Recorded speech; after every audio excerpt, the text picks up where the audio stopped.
Welcome to Streams of Income, hosted by best-selling author and entrepreneur Dr. David Powers, where we discuss streams of income, passive income, residual income, and even why there are dinosaurs and zombies in this intro. Fasten your seatbelts and get ready to dive in.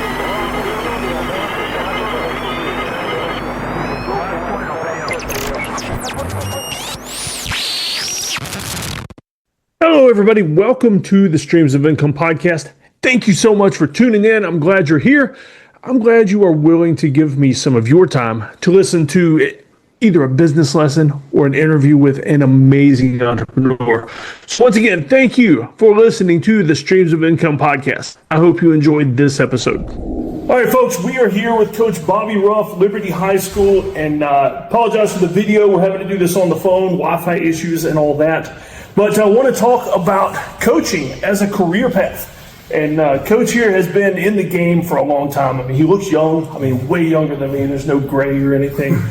But he's been in coaching for a long time and at the highest levels, too. And kind of coming back home, in a sense, to the head football coach of this team, where one of my kids has already played 4 years, and I've got another son that's on the team right now. And how are you enjoying Liberty? It's awesome, man. I was at Easley in 2021. I was the defense coordinator there for 2 years, and I always knew this place was a gold mine. You've got just the support from not only the parents and the community. You have great participation, and this place is begging for wins. Not even just on the field, but just wins in life. And that's the one thing I saw consistently whenever I was at Easley was, you can win. This place it's got everything you need. You just need the right people at the right time with the right scheme, the right parent involvement. But this place is the best hidden gem in South Carolina. Yeah, I love it too. I mean, we moved here from Myrtle Beach. I went to college nearby, and I love the area. I love the small town feel, but it's still got things. And we're close enough to the big city to where we can have the nice things, but it's still pretty cool. So how long have you been a coach? So I got into coaching right after I played college football at Charleston Southern. So I played for Jamie Chadwell at Charleston Southern from 2014 to 2017. What position?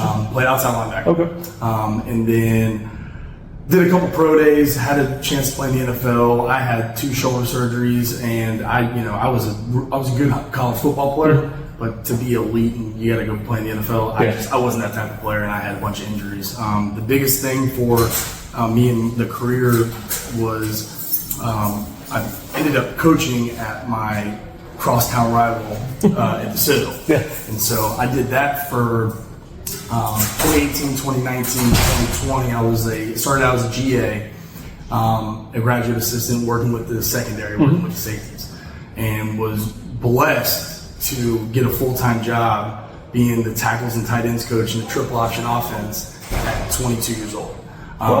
And so I was a Division I football, coach, full-time coach at 22 years old. But I was working in a position that I had no idea what I was doing. Like, I had never coached offense. I had never coached tackles and tight ends. But you made it work. But I made it work, and it was the best thing that ever happened in my career. And then the following year, I got moved to coaching inside linebackers, where I did that for 2 years. Got blessed with some really, really good players that bought into my style of coaching. Developed the 2020 Southern Conference Defensive Player of the Year. He ended up getting drafted in the NFL, and it was awesome. Then I did it for another year, and then I decided I was I want to take a step back from college. So I took a high school defense coordinator job at Easley. Was there for 2 years. Ended up going to the playoffs for the first time in 10 years. It was the first time we hosted a playoff game in 15 years. And this was on the tail end of the pandemic too? It was, everything was everything was finally starting to come back to some sense of normalcy.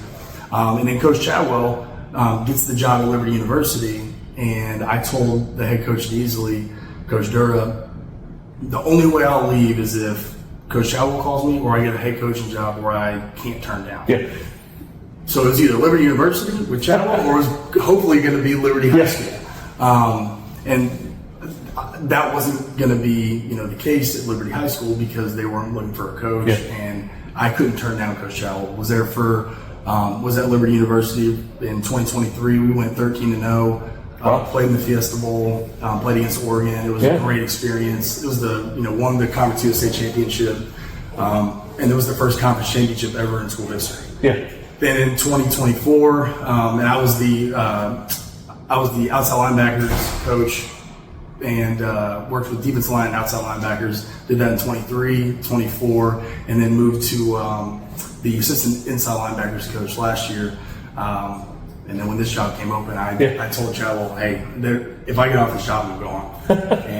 and I did, thank God. And he said, yeah, go do it. Go run your program. Nice. And before that graduate assistant job, the very first one, had you considered coaching as a profession, or was it a way to stay in football? I knew, my mom always tells a story that when I was younger, I always loved football, always loved wrestling, but my mom said that when I was about 5 years old, I ran around saying I wanted to be a Super Bowl coach. I wanted to be the Super Bowl coach. And my mom's like, well, there's different coaches in the Super Bowl. And I was like, yeah, I want to be the Super Bowl coach.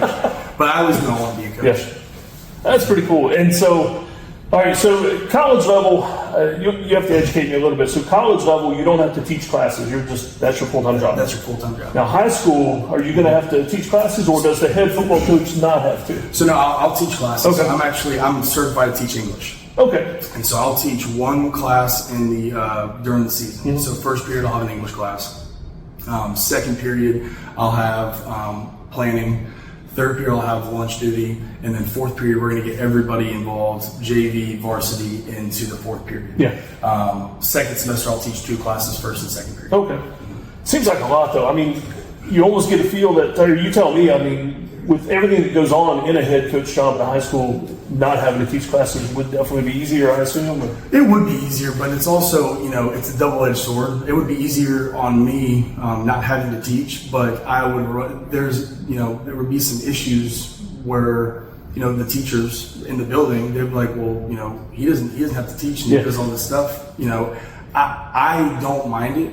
And I actually prefer it because it gives me a chance to get into the classroom and build relationships with the teachers and get them to get involved in our program. Yeah, and also be around a lot more students than just the team. Absolutely. Yeah, I mean, I guess people in some sense, in some places anyway, not so much here isn't the vibe, but they look at football as like the elite, that's where all the money goes and everything else. At Liberty, being a small town, small school, it feels different. Yeah, it does. We're all going to share the same athletes, like basketball, football, track, baseball. We're all going to share the same athletes. And how do we come up with a plan and devise a plan to be able to maximize our potential with our programs and our players? Yeah.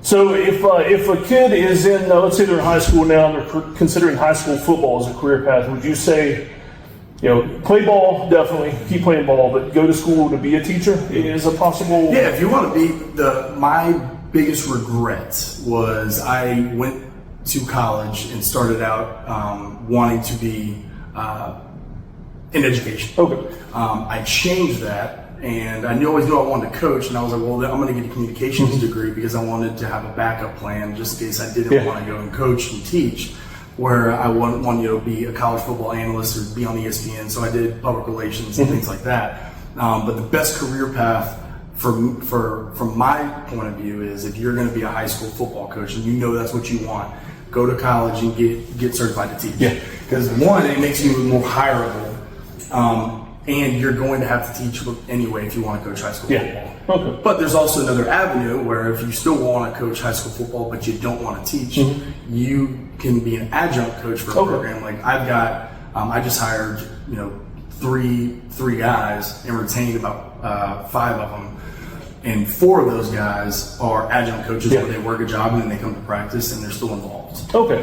All right. So that's definitely another avenue then, especially if you specialize. It seems like that might be an easier avenue. Yeah, absolutely. Yeah. Okay. And all right. So in the old days, and looking from the outside, the pinnacle of coaching was always, got to be top level college or NFL. But some people might see it as backtracking. But I mean, we've seen Bill Belichick going back from the NFL to college, and so. Is this kind of what you've always wanted? It's funny because in high school, I never wanted to be a high school football coach. I wanted to be a college football head coach and wanted to one day coach the NFL. The older I got and the further I got into my career, I realized that in college and the way the game has changed, that it is not as much relationship based as it used to be when I was playing. It is a lot more transactional, and the development isn't as important at college now. It's still important, but it's not what it used to be. Like the old days. And when I was at Easley, it was the best experience I had because I got to come from college, coach in high school, then go back to college, and I got to basically look at both of them. What did I like about high school? What did I like about college? And what I found out, and when I decided I wanted to be a high school head football coach, was it is all about relationships. It is all about development. You're not paying players. They are doing this because this is what they love. They're doing it for the love of the game. And I love that. I am big on relationships, and I'm big on development. Like, if you are going to be invested and be bought into this program, I'm going to develop you, and I'm going to invest my time in you. And I'm going to take you to a place you can't take yourself. In college, it's a little bit harder because now you have to deal with, you can have a great relationship with a player, and you're only paying him, $30,000. But if he has a good season, he might get an opportunity to go make some more money somewhere else. And as a 18, 19, 20-year-old, kid, who's this? You can make a lot of money playing college football. And so it's become way more of a business as it used to be.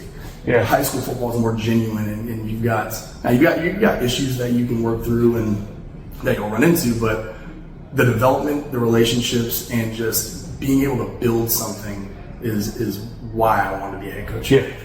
College football has gotten weird because on the one hand, players deserve something, but it's gotten, there's less distinction between college and NFL on the transactional side of things. You won't see as many guys declare early for the NFL. One, because you're Power 5 guys. If you're a draftable, if you're one of the 253 draft picks, like if you were to have a crystal ball and these are the 253 guys that are going to get drafted, and this is their junior year.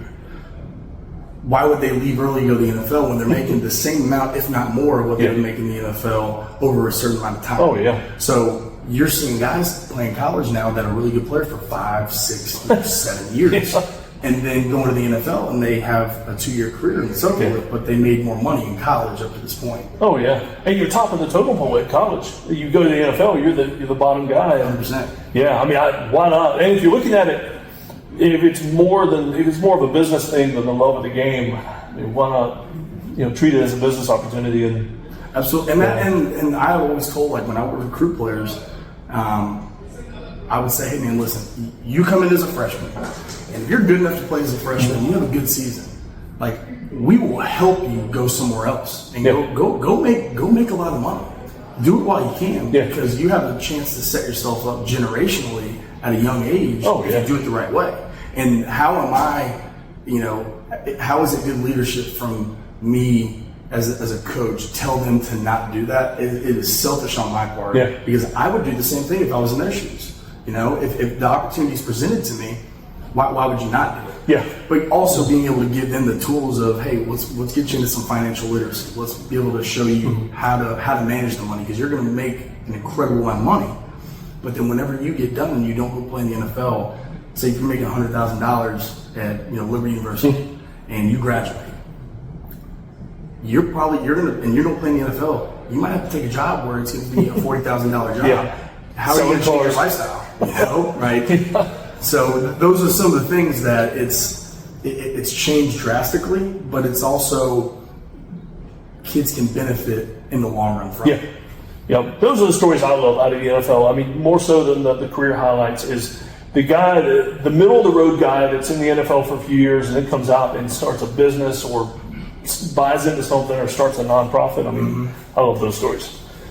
All right, so you have done an amazing job coming into town and building up the feeder program from rec on up. And I've had kids in rec going on 6 years now. feed into this program. And so, I mean, you established the citywide practices on Wednesdays, which was a lot of fun. I mean, from varsity on down to flag football. But the most impressive thing for me is how many of your players right now are actually coaching flag football teams. Yeah, that was cool. Yeah, because I mean, my youngest son, 2 of your players are his head coaches, and their first game they beat one of the more established stag teams, which was pretty cool. And then my son Gideon is he's assistant coaching. So guys like that are already thinking in high school, I want to be a football coach. I'm not aiming for the NFL or anything else. What would you say to encourage them? The best advice that I got that I take to where I'm at now, it was from Coach Chadwell. And install your culture before you do anything else. Know what your culture is. Mm-hmm. Don't copy and paste it from somebody else. Like, what do you believe in? You know, what do you want your program to look like? What are your core values? What's your standard? Come up with those ideas. And at the younger age you do it, it might change drastically. But by the time you're, a sophomore in high school and you're a head flag football coach for an 8U team, and then you're now 20-something years old and you have a chance to, be a head coach or, be a coordinator or just be a position coach, know what you want your program to look like. Yeah. And don't be afraid to make it your own. And once you know what you want, go all in on it. Yeah. Don't devise from your standard. Like, never let the standard be compromised. Never let your program slip because you allow certain things that don't live up to the standard. Yeah. Okay, and they are tough. I mean, I can see some of the things they bring from practice onto the practice with the little kids. Mm-hmm. They're not as physically demanding because they're little kids, but they don't let up on them. Oh, absolutely, it's pretty good. It was when he told me that, I was like, okay, I know what I want it to look like. Now, how do I implement it? Yeah, and the best advice I could give them on top of what I just previously said. Don't be afraid to be wrong. Like, I've had this job. I've kept account. I've had this job now for 87 days, and I'm going to keep account of by the time when I got hired to, whenever I leave. And I want to be here. I want to be here until I die. Yeah. Like, I want to be the longest tenured head coach here. I want to be the winningest head coach here. Like, I want to make this the best football program in the state of South Carolina. Yeah.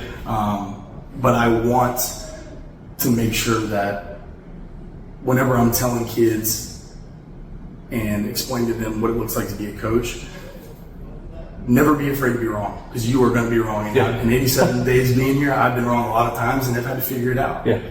But don't have an ego. Don't be the guy that says, "Oh, I know all the answers," because you don't. I definitely don't. Yeah. I found that out really quick. I don't. Yeah, well, I'm looking forward to at least another 8 years with you, with my kids. All right, so last question. We'll get personal on this one. So, if anybody, a player, a student, anybody like that, walked up to you and said, "Coach, I need some resources to help me be successful in life." Mm-hmm. So, the Bible's the obvious one. So, that one aside, what 3 books have a permanent place on your shelf that people say, "Hey, is there something you could recommend I read or something to be more successful?" Mm-hmm. What would your recommendations be? So I tried to do a really good job of reading. I started out being a book a month. So 12 books. That's ambitious. And I did it last year, and I was like, okay, that was a lot. Now I'm gonna do one every 2 months. I'm a big Jocko Willink guy. Oh yeah. And so I heard you last night. Discipline equals freedom. Yeah, I love. Extreme ownership is great. Atomic Habits is another one. And the Dichotomy of Leadership. Okay, that's the only one I've not read. The Dichotomy. So. Dichotomy is great because it breaks everything down with here's a leadership style. Here's an example of it. Here's how you implement it, and here are the issues with it. Okay. And so there's all these dichotomies of leadership that they give you. He gives you real life examples and tells you how to deal with it. What are the issues you might run into, and gives you a full explanation of it. Yeah, and Jocko is pretty cool from the aspect of he's actually lived it under the worst circumstances possible. Yep. And so that's again our word of the year for our football team is embrace. And so we'll have a different word every year based off of what we had the previous season. And each player is going to have a word. And so whenever I bring them in, and I'm going to say, your word is greatness, but you're missing class. You said this word's important to you. Yeah. How are you living up to your word? Like, my word this year is uncomfortable, because this is going to be the most uncomfortable year I've ever had in my life. But as Jocko says, like, you failed. Okay, good. Now you learn. Yeah. You know, and so looking at the negatives and looking at the uncomfortability, and if you can say the word good, then you can be unbeatable. Yeah. Yeah. Awesome. Any final thoughts? Now, I just appreciate, I appreciate you, for the opportunity. I love doing these kind of things, and just want to be able to explain the program. Yeah. But I want to be able to help future coaches. Yeah. I want to be able to, if people decide to be a coach, I want to do everything I can to make sure that, one, they're prepared, but they also know what they're getting themselves into, because it's a tough profession. Well, I mean, it's interesting, like we were talking about earlier with your player coaches. I mean, you've got kids looking up to you, not just, hey, coach, can you help me get into college, but how do I become a coach like you? And it's a great thing, because whenever they do something, now they're my players, and they're coaches for a flag football team. When their kids mess up, they might get upset. So when they mess up and I'm upset, now they understand why. Oh, yeah. And so it would be awesome to have a whole team full of flag football coaches, because then it's like, hey, you guys are doing this. Whenever a kid does something, you get upset. Now you understand my frustration. Yeah. Yep. And your players are coaching your future players. Exactly. Yep. Yeah. All right, Coach. Well, thanks for joining in. Let me enjoy the offices and everything. And yes, sir. Appreciate it. Absolutely. Hey, everybody. Before we close out, first of all, I hope you enjoyed that podcast, whether it was an interview with an amazing entrepreneur or a business lesson for me. I sincerely hope that you gained something from it that you can use in your life moving forward. Before I leave, though, I need to mention that this podcast is sponsored by Lowe's Home Improvement Stores.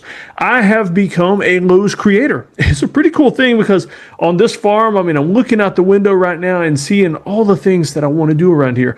Most of these things I can do with products from Lowe's Home Improvement. And so I'm excited to be a Lowe's creator. If you want to check out some things from them and order some stuff and see my specially curated Lowe's storefront, you can click in the show notes. There's a link there for you. And I hope you build some amazing things. And hey, you know what? If you do, send me pictures. I would absolutely love to see the amazing things that you're building at your house using Lowe's products or anything else, really. I'm just curious. I want to know everything about you and everything about the cool projects you're doing, because I'll be honest with you, I get some neat ideas for things I want to do at my house as well. All right, y'all take care. Thanks for listening.